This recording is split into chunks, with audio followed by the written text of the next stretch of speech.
If my skin looks a bit like red and splotchy today, it's because I've been picking at it because I have a problem with impulse control. So if anyone can recommend any remedies to like stop doing that, that would be great.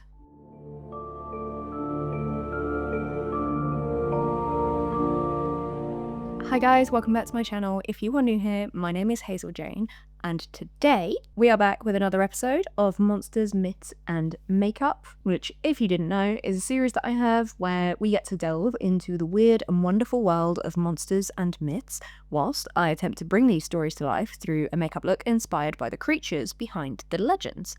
Now, last week we looked at the Japanese spider demon, which, I love her. But this week we are diving back into the depths of good old-fashioned ancient Greek mythology, and quite literally diving into the depths of it, because we are looking at one of the OG gods of the dead, Mr. Underworld himself, Hades. It's been a while since we've had a look into any just like pure ancient Greek myths, and of those like classic mythologies, the god of the dead and like lord of the underworld felt the most fitting for Halloween season. If you have any interest in makeup and or mythology, I would recommend hitting subscribe, because that basically covers a lot of what I do. If you are already subscribed, thank you. Please feel free to hit like if you enjoy the video.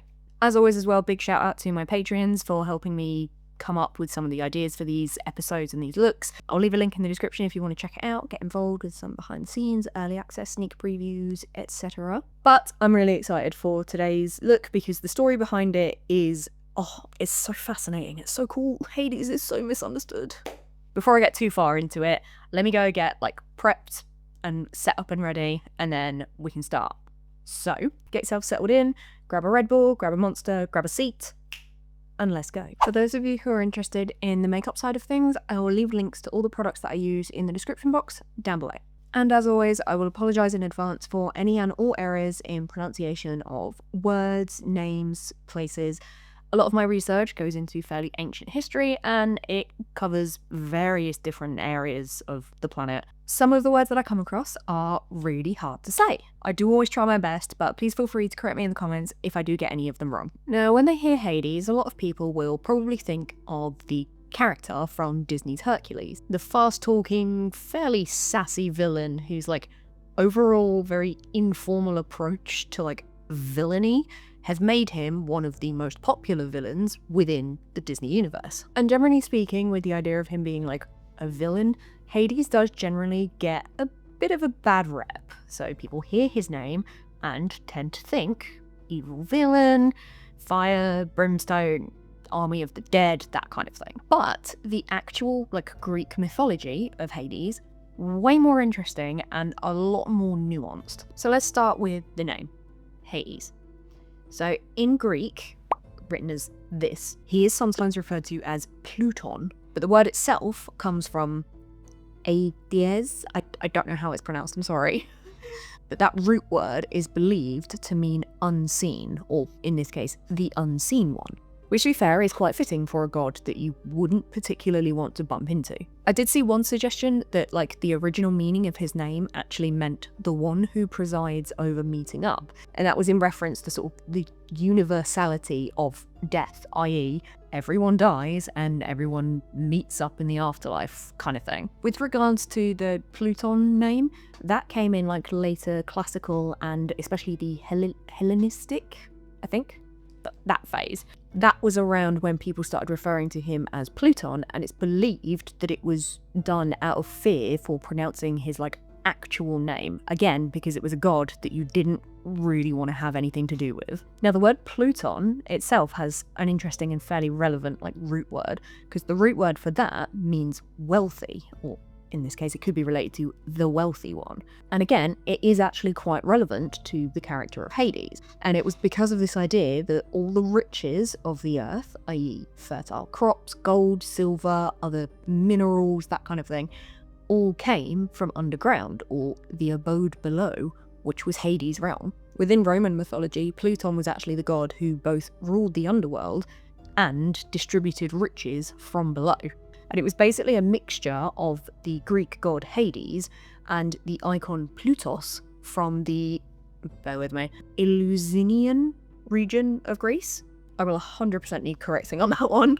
There are also some sources that have him being referenced as this, which I'm not going to try and pronounce, but it basically translates to like the Zeus of the underworld. And again, it's believed that this was done out of fear of saying his real name, because people didn't want to draw attention to themselves and didn't want to like catch his interest. So yeah, Hades is not just like the king of the dead, he's also the king of basically anything that comes from the soil. And fun fact as well, in some texts, the name Hades wasn't just used to refer to the god, but was used to actually reference the underworld itself, which is why you sometimes hear lines like, their souls went down into Hades. Obviously it's referencing the place, not the guy. Or I suppose the god. He's a guy. So as with any and all Greek myths, the family tree and like general family dynamic is interesting. And Hades, being the brother of Zeus and Poseidon, is no exception to that. So picture this, the world is in chaos. Cronus, the Titan, is ruling, and he's got this weird, nasty little habit of eating his children the second that they are born, because he's paranoid that one of them is going to overthrow him. Which, to be fair, in the realm of Greek mythology, is somewhat normal. But Rhea, his wife, and obviously mother of these children that he keeps eating, tricks him when she gives birth to Zeus. And honestly, her plan to go about this is kind of genius in its like simplicity, because she basically just swaps out baby Zeus for a big rock. Cronus then swallows said big rock, and baby Zeus is kind of like scurried away. Obviously there is a lot more detail and like grandeur to these stories, so consider this the like too long didn't read version. So later on, when Zeus is all grown up, he comes back and basically frees all of his siblings from his father's stomach, because they were somehow still alive in there.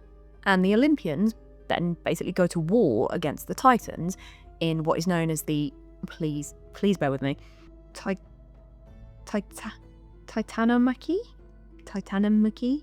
Basically, it's like the OG divine family feud. And slight side note on this particular family tree, because this family is crazy powerful. So obviously the parents, Titans, then you have Hades, the firstborn son. He has 3 older sisters, Hestia, Demeter, and Hera, who, again, incredibly powerful gods within their own rights. Then Poseidon and Zeus are his younger brothers, with Zeus being the baby of the family. And another cool little side note is that during this like war against the Titans, circling back to the root word of his name, meaning like unseen or the unseen one, Hades was actually armed with the Helm of Invisibility, which had been forged for him by the Cyclopes. I think it's Cyclopes, not Cyclops, because there's like an E in there. Please someone correct me if I'm wrong, I don't know if there's like a big difference between it. But this war between the Olympians and the Titans went on for, I think, like 10 years before the Olympians finally won. After which, the 3 brothers, Hades, Poseidon, and Zeus, had to basically like divide up the realms between them in order to sort of rule over them. And instead of like squabbling or fighting over who gets what realm and like who gets to rule over what domain, according to a single passage from Homer's Iliad, they literally draw lots to decide who gets what. So Zeus pulls the sky, Poseidon pulls the sea, and Hades is then left with the underworld, the unseen realm to which all souls go to upon leaving the world, as well as any and all things beneath the earth. Now there's an argument to be made that this drawing of lots yielded like a balanced result, or depending on how you look at it, it could be that Hades drew the short straw, quite literally I guess in this case.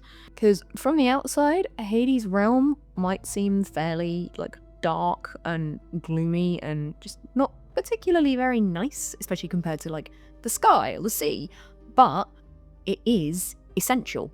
There is no life without death, there are no crops without soil, there is no cycle of seasons without that underground realm. And this is kind of the thing about Hades, he's not like evil, he's not the Greek version of the devil presiding over hell or anything like that. He doesn't like tempt people or punish the wicked. Those kind of jobs are reserved for like the Furies or for Hades' judges. Hades' job is essentially just admin. He rules over the dead, but generally he just kind of like keeps order over everything, makes sure the souls stay where they're supposed to. It's probably a bit more fair to think of him less as a villain and more as like the CEO of afterlife logistics. I did see a joke when I was doing my research that was in reference to like Hades compared to the rest of his family, i.e. Zeus, Poseidon, all that kind of thing. And it's that Hades was basically in a family full of like rich, elite, dramatic gods. Hades was just like an accountant with a permanent migraine, just trying to deal with his like family drama. And honestly, I have so much empathy for him for that. Dude's just trying to do his job. And all of this is kind of what makes Hades so different from like Zeus or Poseidon. He doesn't like storm around having hundreds of affairs or meddling in like the lives of mortals. His role is like, it's fixed, it's fairly inevitable, and it's kind of hidden and unseen, like his namesake. He cared very little about like whatever was happening in the mortal realm above him. His main priority was just making sure that all of his subjects, all of those souls, stayed where they were supposed to. And in particular, it was that all of those souls and his subjects never left his realm, because he actually forbade any of his subjects from leaving. And whilst he's generally sort of like described as fairly cold and very set in what he does, one of the few things that was known to like enrage him was people trying to leave his realm when they shouldn't. Or on the flip side, if you ever tried to steal a soul back from him. And his wrath was also reserved for anyone who tried to like cheat death or just generally otherwise try and cross him, which, I mean, fair. So from like the very beginning, Hades is kind of cast not as this like evil, villainous god of the dead. He's quite a necessary sort of cosmic force. Like I said, he's still considered very cold, very stern, quite sort of rigid in the way he does things. But to be fair, beyond that, there aren't really many other details that are given about his personality in particular. And it was mainly because the Greeks tried not to give him like too much thought for fear that they would like attract his attention. Again, it's part of the reason why a lot of them would use alternative names or wouldn't like directly speak his name. It kind of feels a bit like Hades was maybe like one of the blueprints for the whole like morally grey character vibe. So we've gone through the family tree and Hades' sort of like admin role within his realm. Now we move on to the most well-known and probably one of the most important myths that involves Hades, and that is Hades and the abduction of Persephone. So again, let me set the scene for you. We have Persephone, the daughter of Zeus and Demeter, which, yes, does technically make her Hades' niece, is wandering through like a sunny meadow with her friends, picking flowers and just generally having a lovely old time. I think there are some writers who even stated that she was like chasing butterflies and just all this other wholesome, just frolicking vibe. And then she suddenly spots something unusual, and it turns out to be like the most beautiful flower she has ever seen. A narcissus gleaming like it was made out of gold or something. So she reaches out to pluck this flower. And as soon as she does that, the earth basically just splits open. From this chasm bursts Hades in his black chariots driven by immortal horses. And before Persephone even has time to like scream or react or do anything, he basically grabs her and plunges back into the earth. The ground then closes back up and the meadow is silent again. It's like nothing even happened. The apparent friends that she was with, not really sure what happened to them. There's not really any mention of them. Side note as well though, because Hades apparently knows how to make an entrance that is very dramatic and honestly kind of cool. I mean, if you ignore the whole like abduction of his niece thing, just his entrance, alright, hats off for that. Now obviously, this myth is referred to as the abduction of Persephone, and yes, Hades does abduct Persephone against her will. But I will point out a fact that a majority of people either don't know or seem to forget, and that is that Zeus, everyone's favourite god, is actually technically behind all of this.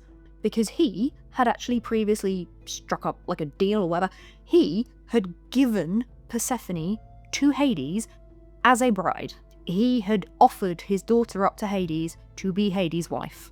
I don't necessarily know the ins and outs of that agreement, like how soon before or after the agreement was made that Hades then took Persephone, but I believe his taking of Persephone was after Zeus had offered her up in the first place. Now, there is some question, though, about whether Zeus discussed this with his own wife, Demeter, because according to the majority of legends, Demeter had absolutely no idea what was going on. Just all of a sudden, her daughter was gone. So in these particular legends, Demeter then searches day and night, lighting torches, roaming the earth like any grieving mother would who had lost her child, and she would not rest until that child was found. I saw there was even some reference that she spent some time living in the mortal realm as a nurse for a human family or something. This woman would not rest until she found out what happened to her daughter, which, again, fair. Now, eventually, Demeter would learn the truth. It was Hades, her brother, and would he just be her brother, or would he also be her brother-in-law, because she married Zeus, who was also her brother? So Greek gods, especially the family dynamic, the family tree, is just, I hate it. But yes, she eventually learns that it was indeed Hades who took Persephone, and in her absolute fury at him, she abandons all of her duties as the goddess of agriculture, and she basically does a complete 180 and instead curses the land. So the soil dries up, the seeds won't plant, the crops won't grow, and famine begins to spread throughout the mortal realm, to the point where humanity is basically on the brink of collapse. One by one, all of the various gods came to Demeter and basically sort of begged for her to lift this curse, because basically they were scared that humanity was gonna die off, which would mean that they would no longer receive gifts and tributes and sacrifices, because I don't know, man, Greek gods are selfish. But Demeter was set that the earth would remain barren until she saw her daughter again. There was a particularly interesting take that I saw about this moment, in that the entire time that this is going on, obviously where Demeter is essentially starving the human population, obviously there is going to be an increase in deaths, which she's essentially she's just massively increasing Hades' workload, because she's just sending hundreds and hundreds of souls down to the underworld. There was a particular joke that I saw of Hades waking up the morning after he'd taken Persephone to thousands of souls coming through to the underworld, and he's just kind of groggy, blearily standing there oh my god, it's 7 a.m. Again, this whole reference to the idea of Hades being an accountant or an office worker who just hates his job or something is it's such a funny comparison to me, and I can picture it so well. So after all these other gods have tried and failed to get Demeter to lift this curse from the land, Zeus finally steps in. So Zeus sends his son Hermes, the messenger, who is the only god who can move freely between the realms, and he basically sends him down into the underworld to negotiate with Hades for the return of Persephone, even though it was Zeus who promised Persephone to Hades in the first place. And Hermes relays that message and basically tells Hades that if he doesn't return Persephone to her parents, basically the entirety of humanity will perish. Now, Hades does actually comply with this, and he says to Persephone, and I quote, "Go now, Persephone, to your dark-robed mother. Go and feel kindly in your heart towards me. Be not so exceedingly cast down, for I shall be no unfitting husband for you among the deathless gods, that am own brother to Father Zeus. And while you are here, you shall rule all that lives and moves, and shall have the greatest rights among the deathless gods. Those who defraud you and do not appease your power with offerings, reverently performing rites and paying fit gifts, shall be punished forevermore." Yes, Hades did abduct her against her will, and yes, it is his niece. We are still within the realms of ancient Greece, though, so to be honest, uncle and niece it's still horrendous and horrifying. But when you compare it to Zeus and Demeter, brother and sister, brother and sister seems to be the most common, or even father and daughter. Oh, do you know what? I'm not even going to try and defend it. It's icky. But the takeaway I get from that little monologue speech that he gives to her, go back to your mother, but don't hate me. I won't be a horrible husband to you. I will be a good husband to you. And that while she is in the underworld, she will rule. She will have like the same level of kind of like power as him in ruling over the souls and the subjects that are there. And he obviously then goes on to state as well that said souls and subjects and other people, like, she will be worshipped as essentially a queen while she is in the underworld. And those who don't worship her and offer her gifts and tributes, that kind of thing, he will punish them as if it was his own worshippers who weren't worshipping him properly, kind of thing. Which, on the kind of surface, again, this is all relative to the context of ancient Greece. And I mean, look at his brother Zeus and even Poseidon. Obviously, Poseidon, Medusa, that's a whole big thing. Zeus, like the most infamous womanizer in history. Like, in the grand scheme of things, Hades, definitely the lesser of many evils in this context. But alongside his nice little speech of like, please don't hate me, I will be nice to you, he does pull a bit of a trickster move. Now, before Persephone leaves with Hermes to return to her mother, Hades gives her, I believe it was a pomegranate seed, which she then eats. Then Hermes takes the reins of the chariot and he and Persephone make their way back to the earth realm above. They stop outside Demeter's temple in, I think it's Eleusis, I think is how it's pronounced, where Demeter had been waiting. Persephone and Demeter are obviously overjoyed at seeing each other again. They run towards each other, they embrace. It's all lovely and happy and wonderful. However, Demeter suspected that Persephone had eaten food while she was in the underworld, which in like ancient Greece, it was considered like a super taboo thing. And according to sort of the laws and workings of the underworld, it essentially meant that Persephone was now bound to it, and in turn bound to Hades. So Demeter questions her, basically explaining that if she hadn't eaten anything, she could return up to the earth and spend the rest of her life with her mother and father and family among all the deathless gods. And the passage that I saw as well, she takes like a really lovely approach. She's basically like, please just tell us if you have, like, we can help you, it's okay. She takes on a very empathetic, motherly kind of position with it.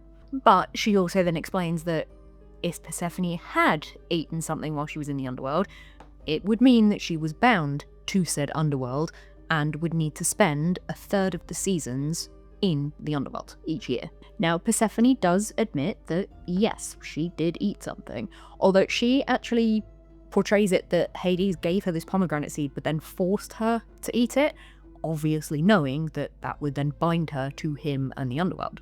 And all of this was obviously very much to the dismay of the mother, who had only just gotten her daughter back in the first place. Now, dear old dad Zeus had actually previously offered a compromise to which sort of everyone agreed to, which was this idea that Persephone would spend a third of the year of the seasons in the underworld with her husband, Hades, and she would then spend the other 2 seasons, or 2/3 of the seasons, back in like the earthly realm with her mother, her father, and all of the other deathless gods. That cycle, Persephone's like descent and return to the underworld and then coming back up, it was how the Greeks explained the cycles of the seasons. Because when Persephone would go back to the underworld, Demeter, the goddess of agriculture, would mourn, and that was when winter would come. All crops would fail, it was cold, it was horrible. And then when Persephone returned, everything bloomed back into life again. The flowers grew, everything, because it was spring and Demeter was happy again. And again, in reference to particularly Hades' like little monologue speech that he gives her, where he's like, when you're down here, not only will I be a good husband to you, but these people will worship you, you will rule alongside me, that kind of thing. There are a lot of later writers who do actually frame Persephone as the queen of the underworld, and that she has sort of a similar level of like agency, and that she was ruling beside Hades, not just a victim of his like abduction. And a lot of the more modern interpretations of the story, it kind of blurs the line, because a lot of people look at them as this like great romantic love story, which, yeah, again, in the context of the ancient Greeks, it is a fairly romantic story. Hades is fairly romantic towards her because he's just nice to her. But the older versions of this myth and this story, definitely more like abduction and negotiation rather than love story. Now, beyond the legend of like Hades and Persephone, one of my favorite parts of Hades' mythology is like the guest list within the Underworld. I mean, this list includes heroes, mortals, even gods who kind of try and pull a bit of a fast one on Hades, who all made their way down to his realm. And given his like absolute rule when it comes to who comes in and out of his realm, the stories are fairly dramatic. The first one I want to mention is the tale of Orpheus, and particularly the one about his wife Eurydice. Now, I have mentioned Orpheus a couple of times in like some of my previous videos on Greek mythology, because he is involved in a fair few different myths, but he's basically known as like the greatest musician from Greek legend in general. He's a bard. He's a very good bard. And I mean, he can charm animals and trees and apparently even stones with his music. And basically, his wife ends up dying from a snake bite. But Orpheus just cannot accept this. So he descends into the underworld, lyre in hand, playing songs that were so like hauntingly beautiful that even the shades, or the dead, stop to listen to it. He ends up playing his music before Hades and Persephone themselves, basically begging for the return of his wife. And it kind of works. So Hades, who is obviously known for not really bending the rules or giving any kind of leeway, is so like moved by his performance, as is his wife Persephone, who I think ends up sort of vouching for Orpheus and kind of fighting his corner to be like, please show a bit of mercy to him, look how nice his song is, blah blah blah. So Hades does grant permission for Eurydice to return to Orpheus, but there is a stipulation, because Hades isn't just going to give her back for free. And the stipulation that he gives is that yes, Orpheus can have his wife back, but he must lead Eurydice out of the underworld and back into like the mortal realm without turning around to look at her. So Orpheus will lead the way, Eurydice will be behind him as he leads her out of the underworld. Obviously he's not seen her since she died, and the rule is that he cannot look behind him to like look at her at any point, which, you know, seems simple enough. I don't know whether it's like a weird kind of trust exercise in that Orpheus is going to have to trust Hades to actually release Eurydice to like follow behind him. So picture this: Orpheus walking slowly from the underworld back up to the earth, heart pounding, and he can hear what he believes is Eurydice's footsteps just walking slowly behind him. Like, he can see the exit, the light is streaming in, it's all very cinematic, descending from the underworld, however you want to paint that picture. He steps out into the sun, but in this like final unbearable moment of doubt, he looks behind him. He sees that it was in fact Eurydice walking behind him, but as soon as he looks at her, she vanishes. She is pulled back into the shadows of the underworld forever. And it's obviously a very tragic story, but in defense of Hades, it does show his fairness, because he gave the chance, he gave permission and the opportunity for Orpheus to have his wife back, but rules are rules. There's kind of not really a lot else you can say about it. Like, yes, it is very tragic, and it's kind of like that final moment of like, oh, that's a shame. But he was warned, he was told what he needed to do to get his wife back, and he didn't do it, so. Now, another VIP on the guest list is everybody's favourite hero, Heracles, who on his 12th and I believe final labour is basically given the task of going into the underworld, getting Cerberus, Hades' three-headed guard dog basically, and bringing him back up to the surface. Now, obviously, most mortals would not last 2 seconds trying to do anything even remotely close to this, but Heracles, he's got muscle and persistence and Zeus's favour. So he makes his way into the underworld. Obviously, there's a whole big story attached to how he even achieves that in the first place. But when he gets there, he explains the situation to Hades, and he asks for permission to take Cerberus back up to the earthly realm.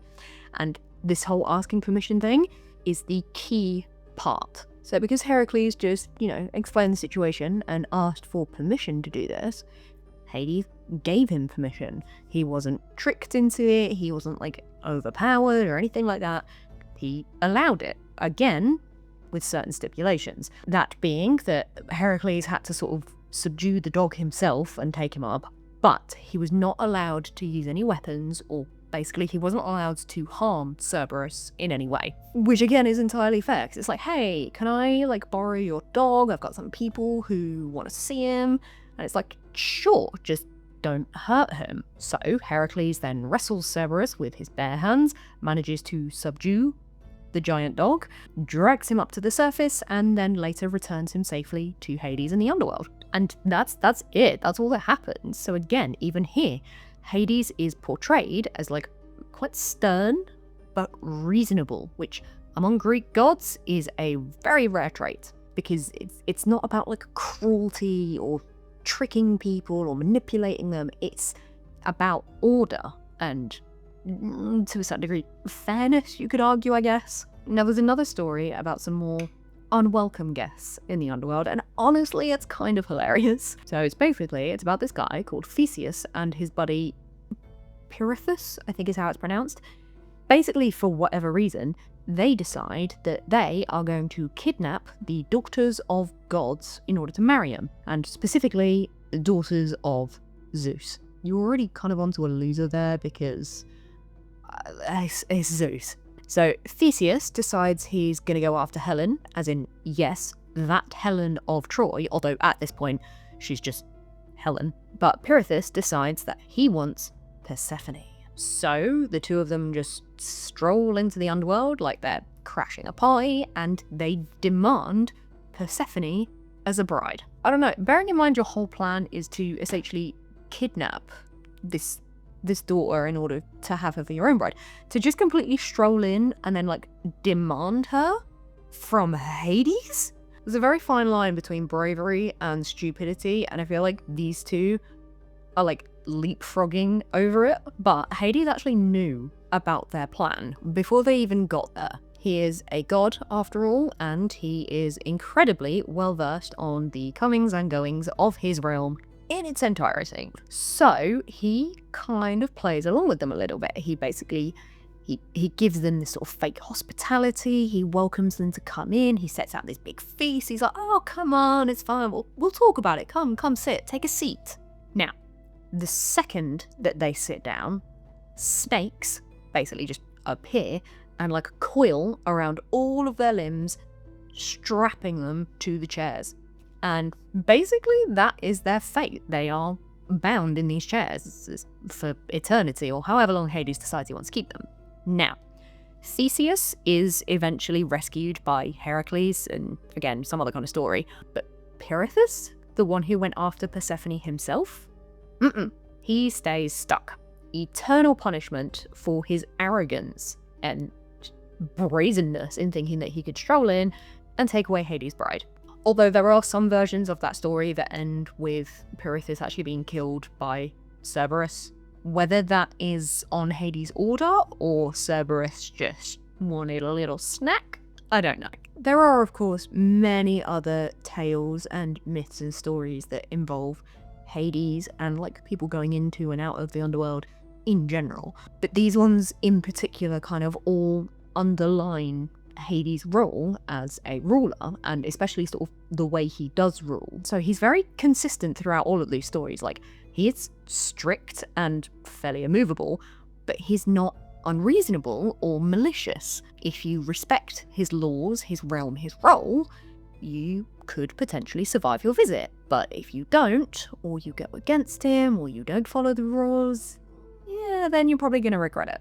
Now, another fairly interesting aspect about Hades, again, in comparison to other Greek gods, and like even so far as his own brothers, so for example, unlike Zeus, who, let's face it, had more affairs and lovers than Netflix has good shows that is cancelled, Hades doesn't really have like a long list of like lovers or partners. His main consort is Persephone. So there was, I believe it's pronounced Luce. Either way, she was the most beautiful of all of the nymphs and a daughter of Oceanus. And again, Hades fell in love with her and abducted her to the underworld. Now, I do believe this was like before Persephone came along, I didn't find any references to it being after that. But basically this nymph lived out her entire lifespan in the Underworld, and then when she died, Hades was fairly heartbroken, to be fair, because he loved her. So as a way to like console himself about her death, he essentially created like a memorial of their love by bringing a white tree into existence, and he placed it within like the Elysian fields. So again, like I said, I believe that one was before Persephone came onto the scene. Now, there was one who may have had a bit of an overlap. So this one, also a nymph, was named Minth, which is such a stupid name, but she was essentially believed to have been Hades' like mistress. And there are a few different stories about what actually happened to her. The leading theory is that Hades took this nymph as a mistress, and then a very, very jealous Persephone basically just stood on her and like trampled her under her foot, which then transformed her into the garden mint plant in the process. Again, going back to the fact that her name was Minth. There is another version of this story where it was actually Hades that turned her into the garden mint plant, again as a result because the very jealous Persephone had just torn this woman into pieces for sleeping with him. There is a third version of this tale in which Hades did have her as a mistress, but his relationship with her was before Persephone came along. When he then married Persephone and took her as his bride, he basically called off the relationship with Minth and sort of set her aside. And Minth allegedly then went around sort of boasting and claiming that she was more beautiful than Persephone, and that Hades would eventually want her back and would go back to her. And the result of that being that it was actually Demeter, i.e. Persephone's mother, who did not take very kindly to this kind of like disrespect and hubris that was being displayed towards her daughter, so she turned Minth into mint. And fun fact on that, that is why the mint plant is often associated with like funerary rites in Greece. Now, Hades doesn't really pop up in mythology as much as, you know, say like Zeus or Athena or any of the other sort of major gods, despite him being one of the, like a ruler of like the entire underworld. Again, probably because people tried to sort of avoid even saying his name or like thinking about him too much. But there are a few other appearances that are worth noting. So the first of which goes back to the Helm of Invisibility that he used during the war against the Titans. So there are various stories in which he kind of like lends this out to people. Obviously one of the most well known being that he gives it to Perseus in order to slay the Medusa Gorgon. No? In order to slay the Gorgon Medusa. And I believe at some point like both Athena and Hermes borrow it in various different escapades as well. And again, any of the references that he does have kind of fall back in line with the other myths that we've discussed in terms of his like portrayal as the ruler of his realm. Again, in comparison to like Zeus or Poseidon. So he's stern and, you know, somewhat cold, but he is just and he's not unreasonable, you know. He doesn't meddle in the lives of mortals for fun or muck around with any of the kind of stuff that like Zeus and Poseidon did. He just kind of stayed where he was. He stayed put, he did his job, his main focus was just keeping all of his souls in his realm.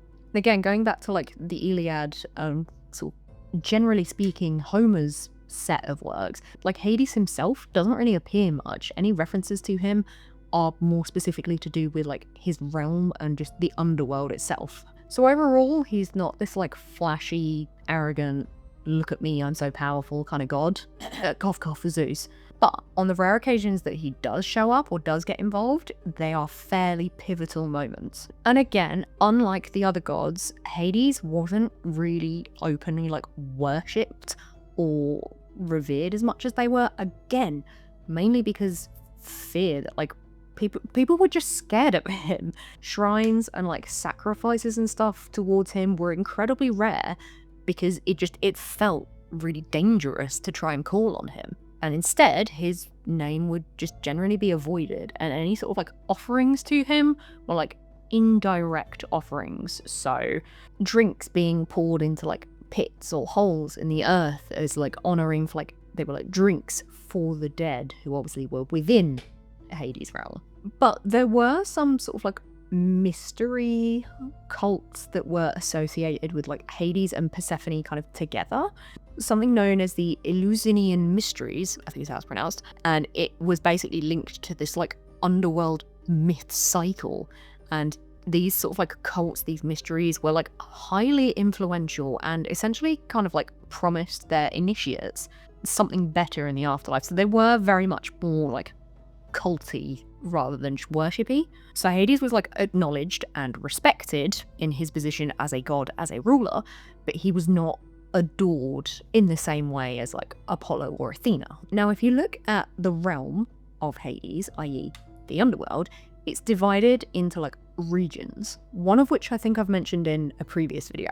So you have the deepest pit of all of them, which was Tartarus, and that is where the Titans went, along with like the greatest of all sinners. They were all punished in this big pit. You then have something known as the, I think it's pronounced Asphodel Meadows, Asphodel. That is more like a neutral kind of zone. So that's where like ordinary souls would wander around. You then had the nice bit, which was the Elysian Fields, or Elysium, which is where all the heroes and the righteous would go. And it was essentially like a paradise for these people who were deemed worthy. And somewhere in the middle of those, you had the very creatively named Fields of Punishment, which was a place for like wrongdoers, but not quite as extreme as the pit of Tartarus. So the underworld itself, alongside Hades, has kind of its own like hierarchy system, as well as a hell of a lot of guards. So you have Cerberus, the three-headed dog. He guards the entrance. Although there are references, I believe, to like the Gorgons guarding the entrance, or like Harpies or Sirens or something. Basically, any of the big bad monsters of Greek mythology at one point or another have probably been referenced as guarding some entrance to the underworld. You've got, I think it's pronounced Charon? Basically the farrier who carries souls across the river Styx. You have various other judges whose names I'm definitely going to get wrong, so bear with me. Minos, Rhadamanthus, and Aesus. They're kind of like the receptionists, because they're the ones who assign the souls to the place where they need to go. So they're like, I don't know, the help desk. But basically Hades then rules over all of it and makes sure it all goes smoothly. So it's not this like hellistic landscape of like fire and brimstone and eternal suffering. It is very much more of a kind of almost bureaucratic, very structured afterlife, which honestly, I could do an episode in and of itself of just like the underworld, the hierarchy system, and the people that you would find within it. Okay, I am missing a lip mainly, but I'm kind of almost done with this look, but I'm nearly done with all of my notes. So let me go just finish off, sort everything out, and then we'll be back and we can wrap up on dear old Hades. So I've obviously gone for a bit more of a modern take with the sort of outfit and styling wise. I would have loved to have painted my neck, shoulder and everything blue and get the proper like vibe with it. But honestly, I have kind of run out of time. I love the analogy of Hades being like the administrator, CEO of this like underworld office kind of vibe. And I just couldn't get the idea out of my head of him wearing like a full on like suit and tie basically. So that's what you got. Now, following on from the discussion about sort of what other myths and stories that he appeared in, Hades as like a god of the dead or like underworld god is not a unique deity in that respect. Quite a few different cultures and mythologies have their own version of god of the dead, underworld, etc. A few of the parallels that are drawn quite specifically to Hades are, and lots of mispronunciations incoming, so heads up, Ereshkigal, I think, from Mesopotamian mythology, queen of the underworld this time, ruling alongside Nergal, and again, very much a stern but necessary figure within the whole ecosystem of that mythology.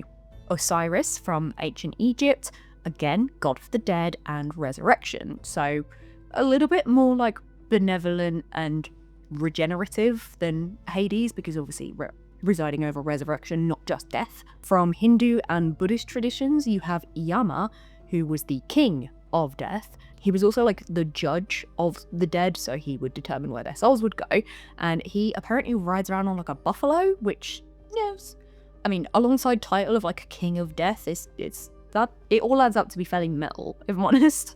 One of the other biggest examples that is drawn, like comparison-wise, is Shiva, who, whilst isn't necessarily like an underworld god per se, the figure of this like destroyer / transformation aspect, it's all tied into like the cycles of life and death, hence the comparison to Hades. So all of these different legends and these figures and these deities share that role of like balancing out life and death, as well as in some cases order and chaos. Because chaos is a really popular topic in mythology, I found. Now, Hades, as one of the most well-known gods from Greek mythology, has obviously had quite a huge afterlife. Pun 100% intended there.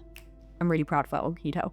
Probably the most famous like pop culture Hades was from Disney's 1997 film Hercules. And even though his character in that is essentially nothing like the original myth, James Wood's version, this fast-talking, kind of sarcastic, sassy villain, is, you know, very entertaining, very fun, but not very accurate. Supergiant Games released an indie game called Hades, which reimagined him and his son, Zagreus, but the game had gorgeous art, really good writing, and the result of which was that everyone kind of fell in love a little bit with the Underworld. The Percy Jackson series by Rick Riordan, I think is his name, has Hades as this kind of like moody, complicated, again, kind of morally grey figure, and Neil Gaiman's Sandman, as well as DC Comics, also borrow quite a lot from his character. And again, he's featured very heavily through TVs, movies, from obviously sort of like outright direct appearances in things like Clash of the Titans,